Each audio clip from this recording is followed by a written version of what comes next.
Thank you very much. It's an honor and pleasure to be here in this windy morning and gorgeous morning. I would like to begin by introducing our guest today, Senator Spiro Mantovinos, thank you, State Rep Larry Mitchell, there we go, DEBRA HEFFERNAN, our state representative, and my state rep, she does a great job, by the way, State Rep Ed Ozinski, he's not here yet. is not here yet, and J.J. Francis with Senator Coons' office. State Rep Frank Cook. And State Rep Frank Cook. Where is Frank? There we go, back there. Thank you so much. And then I would like to introduce, with great pleasure, County Executive Matthew MEYER to present today this wonderful event and facility. And I just want to say that, you know, this is so needed. As President of County Council and Co-Chair of Public Safety, this is such a great facility, and we are so pleased, and all of Council is pleased with this facility opening. Thank you. Matt, please speak. Thank you, Council President. To be clear, we're not opening the facility today. You might look in the mound of dirt and wondering how we're going to do vehicle training there.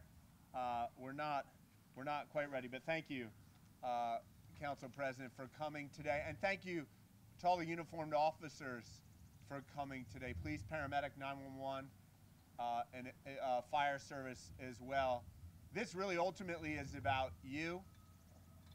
In my 6 years in office as Public Safety Chief Bond, I get a text anytime or a call anytime there's any officer, police, paramedic, 911, fire service, who's in danger in the line of duty. And I feel like nearly all the times I get, not every time, but nearly every time I get those calls, it's because of something involving a motor vehicle. And I think many of you here, your experience bears that out, that when there's danger, when people are hurt, it's in a motor vehicle or involving motor vehicles. We, for years, decades, have been nomads in terms of our motor vehicle training. I was talking to Director Bond this morning about, I guess there was a photo factory. Where's Vaughn? There's a photo factory out off 72 that where they trained decades ago. We were at Brandywine Raceway up on Naaman's Road, which of course doesn't exist anymore. The Rollins family, we worked with them. We owe them. Thank you for training us, or providing a venue to train. For years and years, we were at Boxwood, the GM plant, then the Fisker plant, then when Harvey Hanna owned it before it became an Amazon facility. Our police are really indebted to them for the training they provide, and of course recently at Dover Downs. We're happy that now there's going to be a high quality emergency vehicle operations facility right here. There obviously are benefits to having a single facility for training. I am hoping over time, and I know Representative Mitchell, who I'll talk about in a minute, is passionate about developing this, and I know some in our police as well, developing this so that eventually one day it can be more than simply emergency vehicle operations training, and we share that vision. Representative Mitchell, I know, is going to provide some background on how this came about. From my perspective, this came about in large part because of Representative Larry Mitchell, a retired county police officer who's dedicated his life to the women and men of our county police and those serving the public across the state. He was passionate from my first day in office to get this done. Without his work and effort, we would not be here today. There's been tremendous effort on my team. Brian Boyle, I'm not sure if he is here, has been working for years on this. Tracy Searles, of course, Vanessa Phillips, each of our public safety chiefs working very hard. There's a lot of numbers, a lot of working with contractors to get ballparks budgets that are constantly changing, and I appreciate their work. I also should mention that the county taxpayer, the county property taxpayer, is footing only a fraction of this bill. The state has matched our contribution, and it looks like the federal government is likely to come in with a significant contribution as well. So it shows how meaningful your safety is to all of us, that you have every governmental level contributing to this. Let me just, before I introduce Larry, let me also add that it's important to us that this not just be a facility for county employees, for county police, for EMS, and for county fire service. We want every agency in the state to have an opportunity to be trained at a high quality. The safety of every officer, of every first responder is important to all of us, and we're hoping that this facility will be that. So without further ado, I want to introduce again really the person who envisioned this, who came to me and time and again said, Matt, we need to get this done. Retired Newcastle County Police Officer, Representative Larry Mitchell.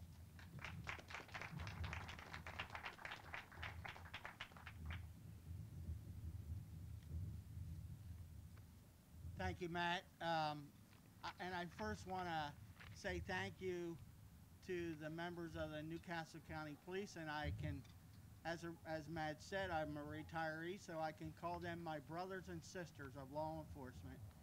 And also being a life member of the Ellesmere Fire Company, the brothers and sisters of the Delaware Volunteer Firemen's Association. You know, it's something that was drastically needed, and being involved in law enforcement for over 30 years, just the things that Matt had talked about, the places we had to use in the past, it was time to make this change and to bring forth a emergency vehicle operations center for all Delaware first responders to use. Today we gather to break ground on the Joint Emergency Vehicle Operations Course facility for use by all Delaware first responders. Our first responders spend a significant amount of time on our roadways and must be well prepared in all weather and traffic conditions to respond safely for high priority and life-threatening calls for service.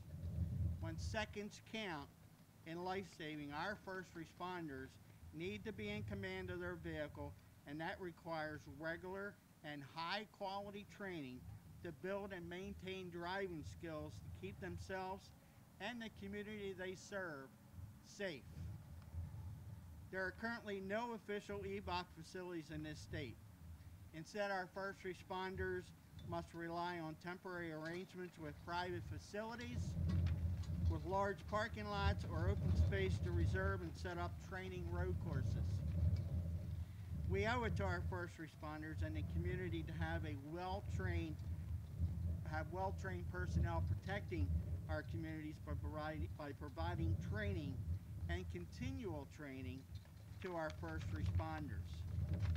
I am pleased today, as we all attend the groundbreaking ceremonies, knowing that we have finally reached this point, and realize that this facility will become a reality in the near future. I want to thank the General Assembly for being very supportive, especially Representative Heffernan in her role as co-chair of the Bond Committee, Newcastle County Council, and my partner in this project from the beginning, Newcastle County Executive Matt MEYER. With that being said, I know we have been working on this for a long, long time.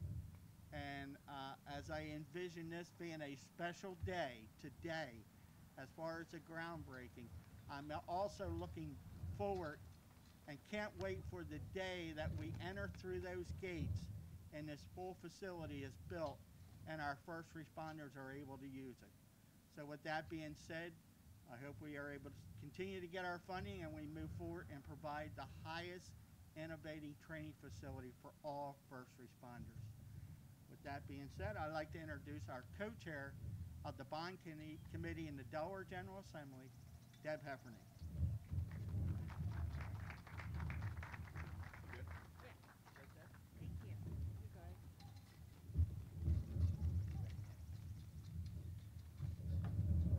Hopefully we won't blow away today. As Larry said, I am Representative Deb Heffernan. I represent Brandy 100 and Eastern Brandy 100. Thank you for having me here today. As co-chair of the Joint Bond Bill Committee, I was proud to play a role in securing state funding for this operating course. Part of our job on the Bond Bill Committee is to review funding requests for various projects. Funding this training course was an easy decision for me. Our emergency personnel have to be able to respond quickly and safely to emergencies across our state. And this means being able to sometimes handle bulky vehicles or navigate around difficult obstacles. And I'm just gonna say that I thank Larry Mitchell for his advocacy for this course, even when our state, before we were in a position to have the funding to be able to fund the course, Larry was the strongest advocate in the General Assembly for this EVOC center. Building this operating course, we are making an investment in first responders and providing you, all of you, with the resources that you need to be able to train effectively and do your job safely. Public safety is so important to my constituents and to the residents of Delaware. These and other investments we have made in our emergency responders, vehicles, equipment, buildings, training, show our commitment as a state to you, but please keep letting us know what else you need to function better. I don't think you're shy, so. I only have one request. When this course is finished, I hope somebody will let me ride along for one of your training drives so I can see your course in action. Thank you again, and I wish you all the best of luck with this new course and EVOC training center. I'm excited to see it get on its way to completion. I'd now like to introduce Public Safety Director for Newcastle County, Vaughn Bond.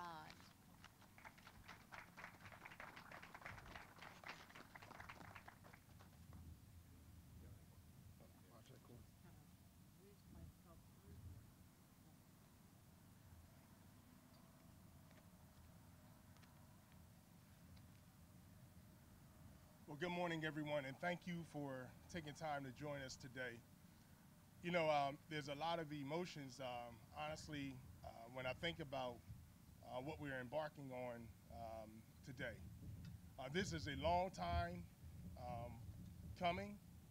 I think about the 30-plus years that I've been in law enforcement, and I think about the years of the EVOC training, whether it be the initial academy training that we held, in-service trainings, the other academies, and where we had to go, and how every year it seemed like it was always a struggle for us to find a location to be able to carry out this training. When you think about first responders, we often think about the calls for service that they respond to. We think about the dangers that are associated with it, and oftentimes the coverage of officers who have lost their lives in line of duty is really great when it's an officer that dies in a felonious manner. But anyone who wears a uniform understands that there are more officers, I believe, that are killed in the line of duty while operating their vehicles, while they're en route to a call for service. They're losing their lives. The same thing applies with paramedics, BLS, fire services. In fact, just a few weeks ago, we had Minkwardale Fire Company involved in an accident on 295 where 3 or 4 firefighters inside their vehicle were injured. Thankfully, they all survived. But it goes to show and prove a point, and when you think about the dangers that are faced with each and every first responder as they get inside their vehicles and respond to a call for service. And they're not always calls for service where they have lights and sirens. Sometimes it's just actually routine driving on your way to a complaint, or just simply doing patrols, where we find that officers, paramedics find themselves involved in collisions. And so this right here is vitally important for all of us. And to be able to have this facility here off of Route 9, I give nothing but thanks to the federal, state, local elected officials for their willingness to contribute and for their understanding of the need for this type of training facility. I also would like to thank Mike Onicki, who is here. Mike, when he was acting public safety director, and I spoke about this, and Mike gave me a list of people to call, and we were on the phones and making phone calls. I remember sitting in my driveway, basically upset with Mike because I wanted to go in my house, but Mike said, we need to call this person and that person, and we did. And Mike, thank you. Thank you so much for your hard work. So today, this right here, this has the ability, this facility will have the ability to make it safer for our first responders throughout the state to carry out their duties, safer for them as well as other motorists that are on the road. So again, thank you to everyone who played a part in this, and we're forever grateful. As I speak on behalf of all first responders here in the state of Delaware, we are forever grateful for your dedication and your commitment to us. Thank you.